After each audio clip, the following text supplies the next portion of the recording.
നമസ്കാരം, news prime മലയാളത്തിലേക്ക് സ്വാഗതം. മഹാരാഷ്ട്ര ഉപമുഖ്യമന്ത്രിയായ അജിത് പവാർ ബാരാമതിയിലെ വിമാന അപകടത്തിൽ വെച്ച് കൊല്ലപ്പെടുമ്പോൾ വലിയ രീതിയിലുള്ള ട്വിസ്റ്റുകളാണ് മഹാരാഷ്ട്ര രാഷ്ട്രീയത്തിൽ സംഭവിക്കുന്നത്.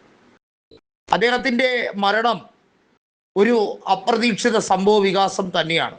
എന്നാൽ ഏറെ നാളുകളായി ചില ദുരൂഹതകൾ വിമാന അപകടങ്ങൾക്ക് പിന്നാലെ വരുന്നതുമായി ബന്ധപ്പെട്ട ചില നിരീക്ഷണങ്ങൾ ഇപ്പോൾ വരികയാണ്. പ്രത്യേകിച്ചും അജിത് പവാർ മഹായൂതി സഖ്യം, അതായത് BJP സഖ്യം വിടാൻ ആലോചിച്ചുകൊണ്ടുള്ള ശരത് പവാറുമായി തിരികെ സഖ്യം ചേരുന്നതുമായുള്ള കൂടിയാലോചനകൾ നടത്തുന്ന ഈ വേളയിൽ അദ്ദേഹത്തിൻ്റെ പെട്ടെന്നുള്ള വിയോഗം പല അനുമാനങ്ങളിലേക്കും എത്തുന്നു എന്നുള്ളതാണ് സാരമായ കാര്യം. അജിത് പവാർ ശരത് പവാറുമായി ഏറെ നാളായി അകൽച്ചയിലായിരുന്നു. NCPയെ പിളർത്തി ഔദ്യോഗികമായ ചിഹ്നവും എല്ലാ രീതിയിലുള്ള അവകാശങ്ങളും അജിത് പവാർ നേടിയെടുത്തു. കഴിഞ്ഞ ലോക്സഭയിൽ അജിത് പവാർ മത്സരിച്ചെങ്കിലും നാണം കെട്ട് പരാജയപ്പെടുന്ന അവസ്ഥയുണ്ടായി. അദ്ദേഹത്തിൻ്റെ പാർട്ടിക്ക് ആകെ ഒരു സീറ്റ് മാത്രമാണ് ലഭിച്ചത്. ശരത് പവാർ ഇന്ത്യ മുന്നണിയുമായി ചേർന്ന് 10 സീറ്റുകളിൽ മത്സരിച്ചതിൽ 8 വിജയിച്ചു. എന്നാൽ മഹാരാഷ്ട്രയിലെ നിയമസഭാ തെരഞ്ഞെടുപ്പ് നടന്നപ്പോൾ അജിത് പവാറിന് പ്രതീക്ഷിക്കാത്ത മുന്നേറ്റം ഉണ്ടാക്കാൻ കഴിഞ്ഞു. അതിൽ വലിയ ദുരൂഹതയുണ്ട് എന്നുള്ളത് ആരോപിക്കപ്പെട്ട കാര്യം തന്നെയാണ്. എന്നാൽ അജിത് പവാറും ശരത് പവാറും തമ്മിൽ ഏറെ നാളായുള്ള ഈ പിണക്കം ചർച്ച ചെയ്ത് പരിഹരിക്കാൻ NCPയിലെ മുതിർന്ന പല നേതാക്കളും ശ്രമിച്ചുകൊണ്ടിരിക്കുന്ന ഒരു സാഹചര്യമായിരുന്നു.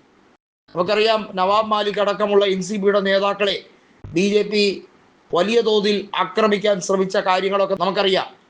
അജിത് പവാറിനെ NDAയിലേക്ക് എത്തിക്കാൻ ഫട്നാവിസ് കളിച്ച കളികളും നമുക്കറിയാം. ഏതായാലും അജിത് പവാറിന് പെട്ടെന്നുണ്ടായ ഈ അപകട മരണം ദുരൂഹത ഏറുകയാണ് എന്നുള്ളതിന് യാതൊരു സംശയവുമില്ല. 66 വയസ്സുകാരനായ അജിത് പവാറിനെതിരെ നിരവധിയായ അഴിമതി ആരോപണങ്ങളും വലിയ തോതിലുള്ള കോർപ്പറേഷൻ കറപ്ഷനുകൾ ഒന്നിനു പിറകെ ഒന്നായി വന്നപ്പോൾ അദ്ദേഹം ആ അഴിമതികളെയെല്ലാം മാറ്റാൻ വേണ്ടി കണ്ടെത്തിയ ഉപായം BJPയുമായി സഖ്യം ചേരുക എന്ന ഒറ്റ തന്ത്രമായിരുന്നു.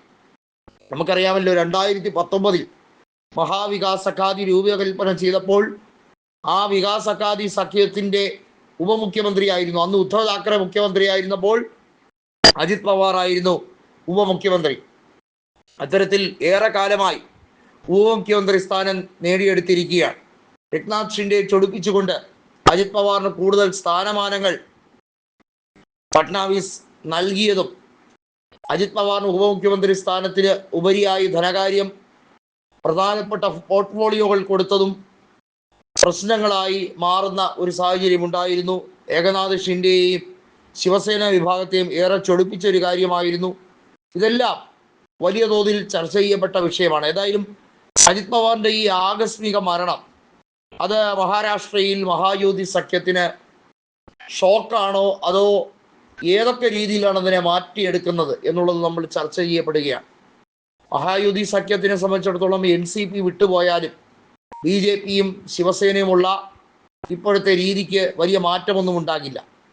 അജിത് പവാർ ഇല്ല എങ്കിൽ ശരത് പവാറുമായി ചേർന്ന് തന്നെയായിരിക്കും അജിത് പവാറിൻ്റെ MLA മാർ മുന്നോട്ട് പോവുക എന്നുള്ളതിൽ വ്യക്തതയുമുണ്ട്.